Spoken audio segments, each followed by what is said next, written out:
Nós louvamos, já disse e repito, pelo que Ele é, e existe algumas ferramentas de louvor a Deus. E uma delas é o louvor, é a música.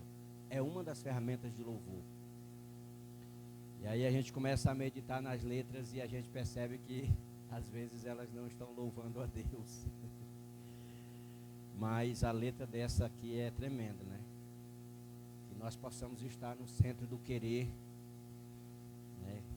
Que nós possamos nos humilhar de verdade perante este Deus poderoso. Tiago fala, humilhai-vos perante a potente mão de Deus e no devido tempo Ele vos exaltará. Resisti ao diabo e ele fugirá de vós. Sabe, aí é incrível isso, porque às vezes nós achamos que o diabo vai fugir da vida de um servo de Deus repreendendo. Eu te repreendo. Está amarrado, está queimado, está destruído. Amarrado, corre. Aí fica deciso, tá? Vai ou fica? E não é assim que funciona não, irmãos. Não. Precisamos entender como funcionam as coisas de verdade para que nós possamos, de fato, vencer. Diga amém. O diabo é para ser resistido. Pastor, como é que eu resisto ao diabo? Dizendo não. E ele tem um grande aliado, irmãos. A nossa velha natureza, ela gosta muito das coisas que ele oferece. E aí é complicado. Por isso, antes de vencer, antes de resistir ao diabo, nós temos que resistir a nós mesmos. Vencer a nós mesmos. Aí nós começamos a trilhar o caminho da vitória. Diga amém. Tá certo? E é importante entender isso, por quê? Porque nós temos sido o nosso maior adversário. A nossa velha natureza, tá certo? O meio onde nós crescemos e nos desenvolvemos, nos construiu de uma forma que fez com que nós nos tornássemos os nossos maiores inimigos. Né? O verdadeiro inimigo que nós temos para vencer é nós mesmos. Tiago fala que aquele que consegue controlar a própria língua é um varão perfeito. Ô irmão, como as palavras têm sido um chicote que nós temos usado para ferir as pessoas e para nos ferir. E é importante que nós entendamos isso, porque senão, irmãos, nós não vamos vencer nós mesmos. Por quê? Porque como ser humano, há muitas coisas em nossas vidas que está faltando partes para completar. E algumas foi usado um material de péssima qualidade. Há, por que não dizer, anomalias ou deficiências no nosso ser, que precisa ser reparadas por Deus, através da sua palavra. Como é que eu consigo isso, pastor? Primeiro, entendendo esta verdade, que muitas vezes nós negamos, né?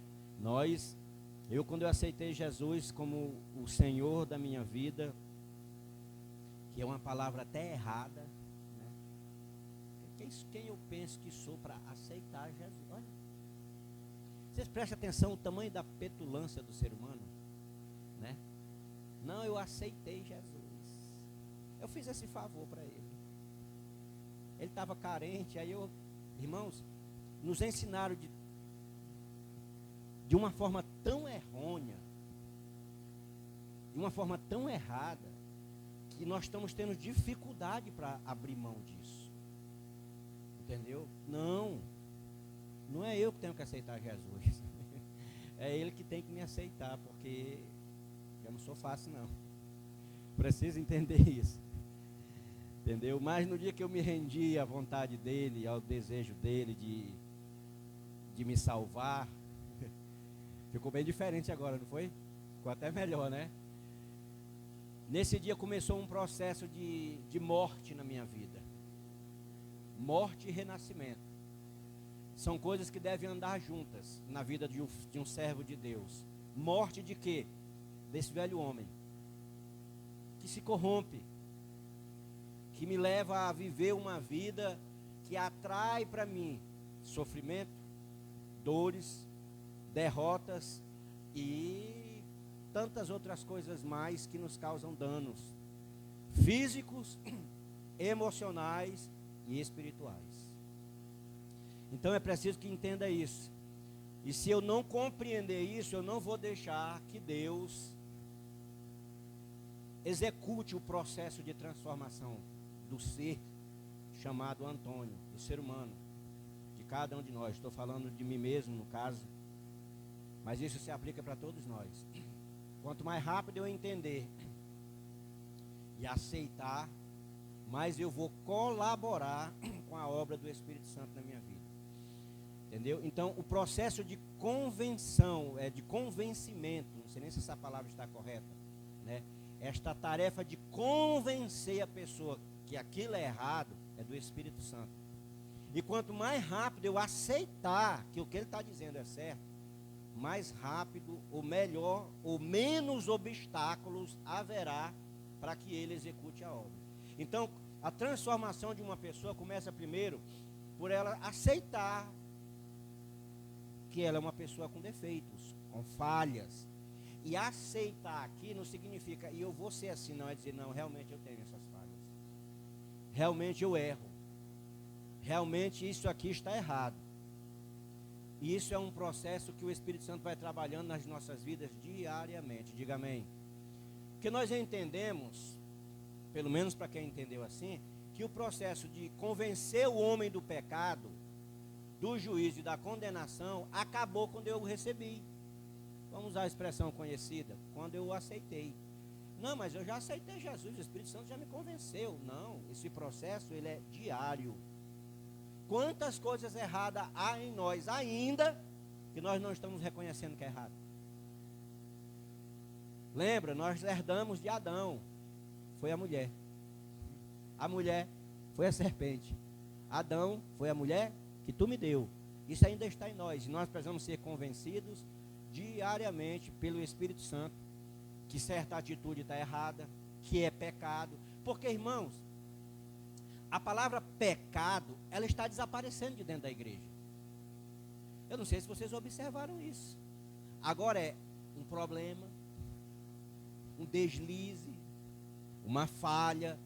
Mudou o nome, não é mais pecado. Por quê? Porque pecado leva para o inferno, mas falha não, é só uma falhinha. Eu só dei uma escorregadazinha aqui, mas o cair é do homem, né? Você sabe. O levantar é de Deus. Ei, olha para cá. Se tu cair e não deixa de se levantar, tu vai ficar com a cara no chão o resto da tua vida. Deus não te levanta não. Deus te levanta quem se arrepende e diz, eu quero levantar. Aí ele vai lá e ajuda.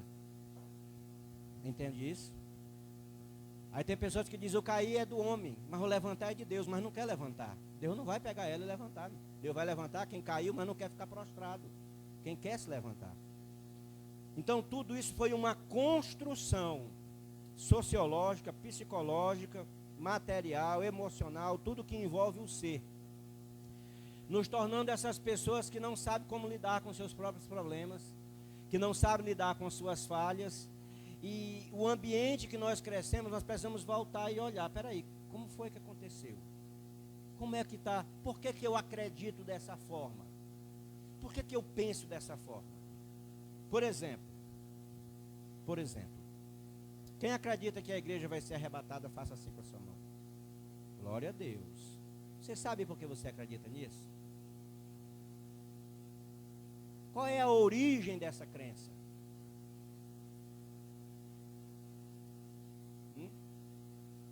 Palavra de Deus.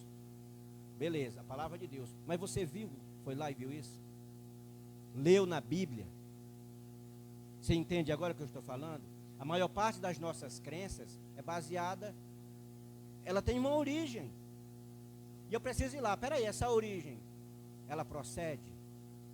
Foi por isso que Deus inspirou Moisés para escrever o livro do Gênesis.